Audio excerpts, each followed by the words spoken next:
Okay, people. Today's date, November 25th. It's 5:22 in the morning.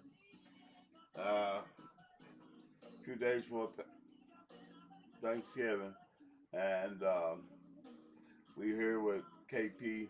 What was Watchdog? Uh, I'm up and at 'em in the morning. I'm gonna do. Excuse me. I got a lot of envelopes done, ready to send out.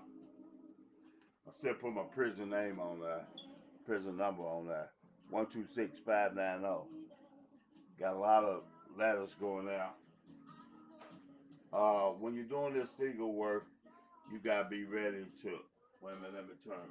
Use them down.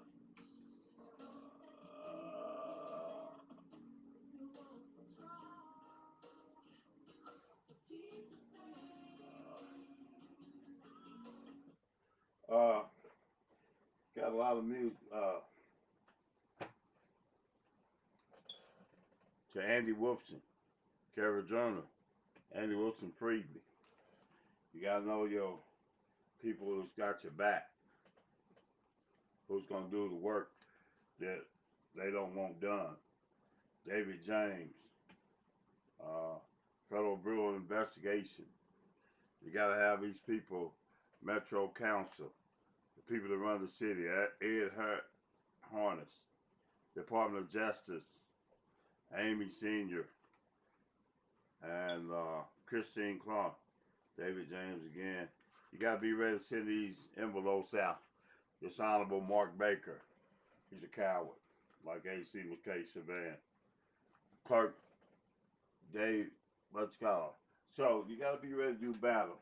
So, and during battle, them cats on YouTube and TikTok, they hold up money. I hold up envelopes, justice. I hold up envelope. I got fistful of justice. That bring you, if that's what you seek is money, envelope, ready to go out. So, got here, friend from Florida, know my calls, so she sends in, she's in books of Sam. You gotta have Sam ready to litigate your case. Sam, this stuff ain't free, so it's very expensive to work on your case. Something you shouldn't have to do to prove your innocence. So this is the third round.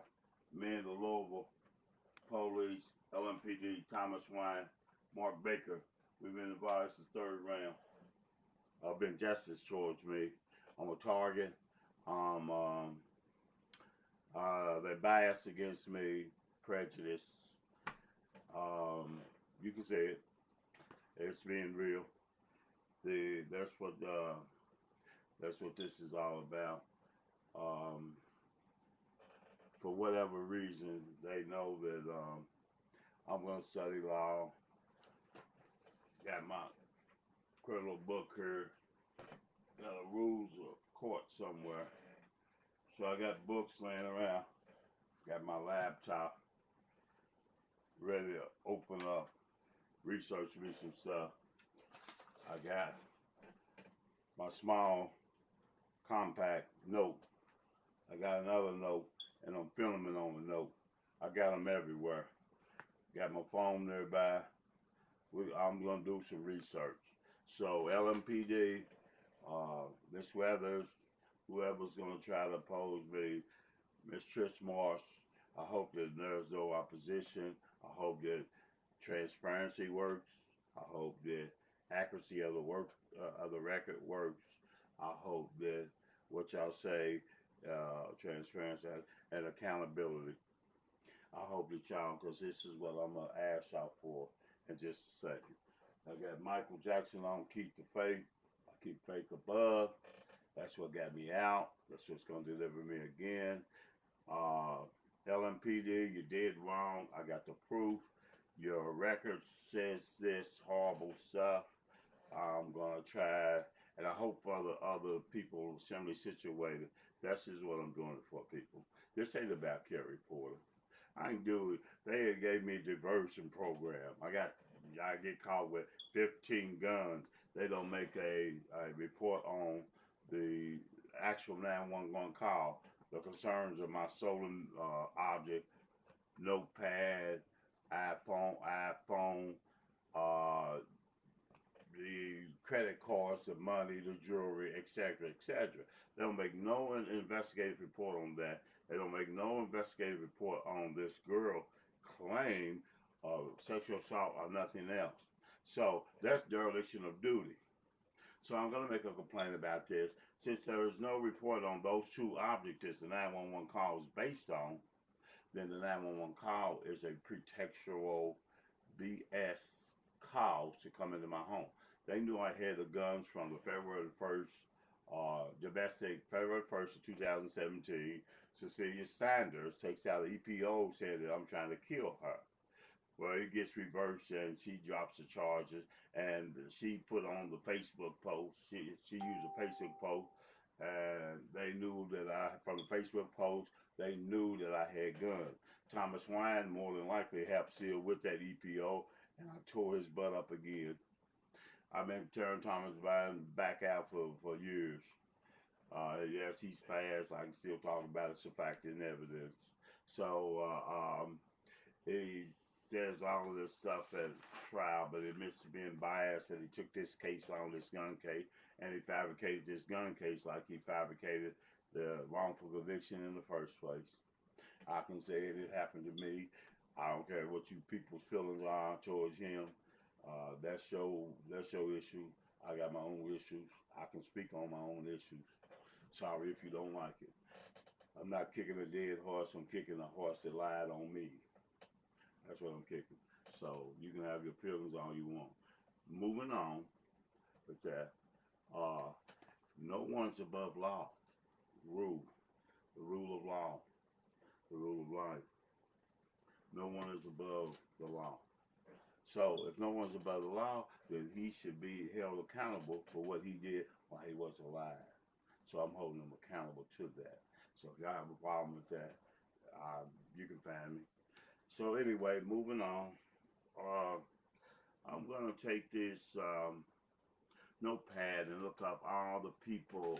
I got a lot of addresses on here of who I'm sending letters to, and I'm gonna let everybody know that these things are wrong.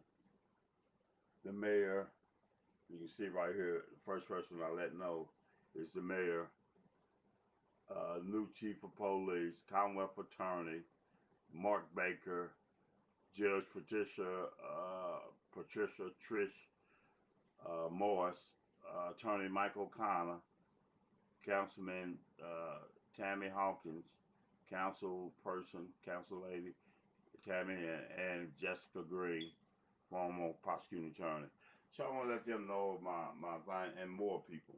Bishop Business Lines, Deputy Mayor David James, Inspector General Ed Harness. I got all these people making them aware of my issues. I'm about to flood the Louisville police with a lot of letters that I already typed up about Mark Baker, about Donald Burbank's wrongdoing. Donald Burbank's a conflict of interest with Mark Baker. Mark Baker having a history withholding exculpatory evidence, Brady. Mark Baker is pathetic as a Commonwealth attorney. I'm gonna go after his bar license. I'm gonna go after the two cops and see if they can get federally charged for violating my civil rights. I'm going after the judge for violating my civil rights. She wants to enter the whole 911 call, and it's totally irrelevant. It's against the law, and she put in personal feelings in the 911 call. She said it several times. So based on what she said and her order to enter the 911 into the record, she says that she listened to it at the last minute. Mark Baker hands it to her at the last, then 1 hour before trial. He hands it to her, she listens to it, and basically we wait on her to listen to it. And she comes up and her order is, I'm going to enter the 911 call, the entire 911 call. And Rob Edgar had my lawyer. He had a fit. We objected to it. His strenuous objected to it. And Rob Edgar put himself on the line and said it. Her comeback was, your client, Mr. Edgar, calm down. She called security on. She was ready to call security on. She said, I start crying, emotion, because here we go again with the same, I got to go back and fight this case in penitentiary. So she says that she's going to play the 911 because here's the words, quote, your client isn't going to sit there and act if he's done nothing wrong, presumption of innocence, when I can clearly hear this girl screaming for her life. It's personal. She was, before she was a judge, she was a prosecuting attorney for domestic violence. So she done put her feelings into it, and she derobed her. She took off the robe and came after me with a personal attack instead of as a judge. She can't enter something that is highly prejudicial, and I'm not indicted for none of that on the 911 call. It is confusing, it is prejudicial, highly prejudicial. It's confusing, it's irrelevant, totally irrelevant. So for her to enter into the record, she would have to authenticate it by me saying that that's my voice calling 911, the 911 lady and the Destiny Hicks, that they're hiding. And they know they're hiding. She's not on the witness list. She ain't even, the public don't even know who Destiny Hicks is.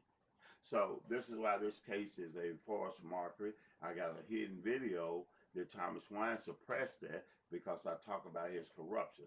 This case is highly corrupt at its highest level, up to the Mayor Fisher at the time. Steve Conrad's behind this wrongful gun case and the others. So my case is 105 days for Breonna Taylor, and I've been writing for 15 years. If they would have listened to me 15 years ago about the corrupt force of Louisville, the Breonna Taylors and other injustices could have possibly been corrected because of the reform that I've been talking about for over 30 years now. That the local police are going to lie to the grand jury, they're going to withhold evidence, they're going to fabricate evidence, meaning search warrant. I had a search warrant in my murder case. I fought the search warrant. I had a 1997 drug case that came into my home.